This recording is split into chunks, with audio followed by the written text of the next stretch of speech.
Good morning and welcome to the BF Anderson Technical Report for December the 28th. When I prepare these videos, I start usually on a Saturday the prior week before, and I go through the week and I just study charts and I watch the market, and I'm looking for any information that would be valuable to us as investors. So this week, I couldn't help but notice that the Electric Utility Index, which is not an index but a sector fund called the XLU, broke its 200-day moving average and really has dropped off here quite dramatically. You know, the bond market has been in a bull market for an extended period of time, since the 1980s. I mean, interest rates peaked. I really believe interest rates pretty much bottomed around 2016, in that area. I'd have to go back and check, but it basically has been a period where interest rates have dropped to record low levels. Now, utilities tend to be what we call bond surrogates, where they are a little bit more of a predictor to me than anything. So the fact that the utilities have dropped so dramatically since the tax legislation is kind of telling me that maybe inflation may be picking up a little bit here and we may see higher interest rates. It's just something to keep an eye on. I wanted to go back in time here and talk about the 2014 to 2016 period. I believe that this was a bear market. It was probably one of the more difficult periods I can remember in my career. I don't know if you guys remember, but 2013 was a great year for us. We were up substantially, 70% actually. And it pretty much all peaked out right up in here around the beginning, the middle part of 2015. And then you can see here, now what I've got here is the 50-day moving average and the 200-day moving average. And you can see now this is not current. This is I've ended this in February of 16, but you can just see the rollover here and the dramatic drops that we had in 2016. 2016 was a bear market year. Let's just face it. Now, the thing to realize is, and as we go to the next graph, is that difficult markets tend to be followed by easier markets. It's just the way the natural ebb and flow of the economy and the market works. Now, this is as of now. This is for the last, since the beginning of the year. You can just see how smooth everything is. We're making new highs.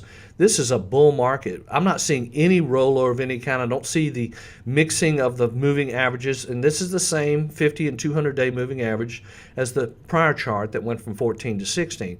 So you can kind of see the difference here. Now, one of the most important things to realize is that this could all change shortly. I mean, there's just no way to know. We may go into a correction. That's pretty much a given. I don't really see a major bear market out there because I don't see a recession.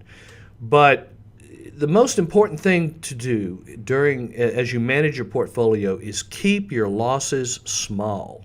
Now, we have a rule here at BF Anderson, which is called the 1% rule, which means that on any decision we make in the portfolio, we do not want to lose more than 1% of the value of the portfolio in any one decision. Now, if we're wrong, we're wrong. We have to just admit it, but we're only going to cough up 1%. That means we got 99% of the portfolio to get the 1% back, and generally speaking, we've always been able to do that. So it's just a little tip here for you. Always keep your losses small, but most importantly, though, let your winners run. So in other words, if you're right on something and it's working, let it go. Another observation I have made here in the last couple of days, and I just wanted to point this out, and this kind of ties into the utility sector fund. This is copper. All of a sudden here, we have gotten a dramatic spike in the price of copper. Now, this may have something to do with China. This may have something to do just with the overall world economy. But copper has always kind of been viewed as an industrial metal that when the economy picks up steam, copper goes up. So I am noticing here this is somewhat inflationary. I mean, this is somewhat of a hint of inflation.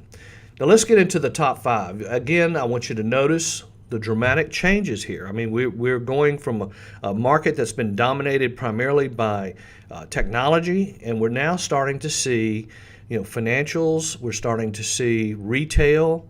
We're starting to see energy, actually oil and gas stocks are all of a sudden just coming to life. So, and also the price of oil has been creeping up along with the price of copper. But this is First Solar. It continues to make our list. Here is an energy-related company, HollyFrontier, which is a refiner. This stock is just smoke up a chimney. I mean, it just keeps going up, making new highs. So it's just telling you, pay attention to the energy sector. Michael Kors, now here's retail. I mean, this is a turnaround situation. We were in this stock in the past. They got in trouble a couple years ago. Things just weren't working out. But all of a sudden here, Michael Kors stock is basically smoke up a chimney. This is an internet-related stock. This is Match.com, which is a dating service. Continues to do well. We have one Chinese stock, and that's really strange because the Chinese stocks have really been somewhat difficult since Thanksgiving. But here's YY, which is a Chinese software company.